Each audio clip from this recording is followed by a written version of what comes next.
आणि या क्षणाची एक मोठी बातमी येते महाराष्ट्राच्या राजकीय वर्तुळातून आणि बातमी आहे विधिमंडळाच्या हिवाळी अधिवेशनासंदर्भातली 8 ते 14 डिसेंबर दरम्यान विधिमंडळाचं अधिवेशन होणार आहे आणि रविवारी सुद्धा अधिवेशनाचं कामकाज सुरू राहणार आहे आणि फक्त एक आठवड्याचं हे हिवाळी अधिवेशन असणार आहे। या क्षणाची सगळ्यात महत्त्वाची आणि मोठी बातमी आपण झी24 तासवर पाहतोय। विधिमंडळाच्या अधिवेशनाच्या तारखांसंदर्भातली 8 ते 14 डिसेंबर या दरम्यान विधिमंडळाचं अधिवेशन होणार आहे। त्यामुळे अवघे काही दिवस आता अधिवेशनासाठी राहिलेले आहेत आणि रविवारी सुद्धा अधिवेशनाचं हे कामकाज सुरू राहणार असल्याचं कळतंय। एक आठवडाभर हिवाळी अधिवेशन राहणार आहे।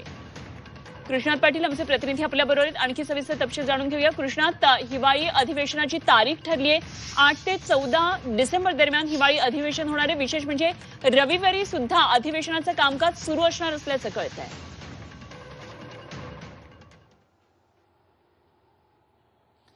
स्थानिक स्वराज्य संस्थांच्या निवडणुकीच्या रणधुमाळीमध्ये देखील हे अधिवेशन किती दिवसांचं होणार, कालावधी काय असणार या संदर्भात स्पष्टता होत नव्हती। सुरुवातीला मागच्या अधिवेशनामध्ये सांगितले होते की हिवाळी अधिवेशन 2 आठवड्यांचं असणार आहे, परंतु स्थानिक स्वराज्य संस्थांच्या निवडणुका पाहता आता हे अधिवेशन केवळ एका आठवड्याचंच घेतलं जाणार आहे आणि 7ही दिवस हे कामकाज चालणार आहे। 8 डिसेंबर ते 14 डिसेंबर या कालावधीमध्ये हे अधिवेशन होणार आहे आणि त्या कदाचित त्यानंतर या निवडणुकांची घोषणा केली जाऊ शकते। निवडणुकांचा कार्यक्रम लागू केला जाऊ शकतो, ज्या मुंबई महापालिकेसह इतर महापालिकांच्या निवडणुका असू देत किंवा जिल्हा परिषदेच्या राहिलेल्या निवडणुका असू देत, या निवडणुकांचा तारखा देखील कदाचित 14 तारखेनंतर ह्या लागू शकतात। त्यामुळे 8 ते 14 या कालावधीमध्ये जे अधिवेशन होणार आहे त्यामध्ये प्रामुख्यानं पुरवण्या मागण्या मंजूर करून घेणं हे सरकार पुढे सर्वात मोठं आव्हान असणार आहे। काही शासकीय कामकाज आणि काही विधेयक जरूर असतील, परंतु महत्त्वाचं सरकारचं एक ध्येय असेल की यामध्ये सर्वाधिक जास्त ज्या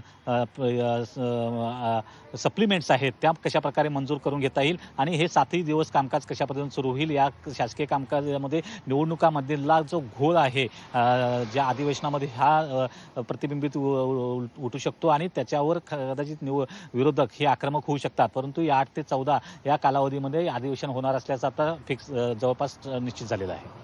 ठीक, कृष्णात धन्यवाद दिलेल्या माहितीसाठी। 8 डिसेंबर म्हणजे सोमवारपासून अधिवेशनाला सुरुवात होतीये आणि या अधिवेशनाचा शेवटचा दिवस हा 14 डिसेंबर ज्या दिवशी रविवार येतो आहे, त्यामुळे निश्चितच अधिवेशनाचं कामकाज रविवारी सुद्धा सुरू असणार आहे, जो शेवटचा दिवस अधिवेशनाचा येतोय। त्यामुळे काय नेमकं अधिवेशनामध्ये सगळ्या घडामोडी घडतात यावर आपलं लक्ष कायम असणार आहे।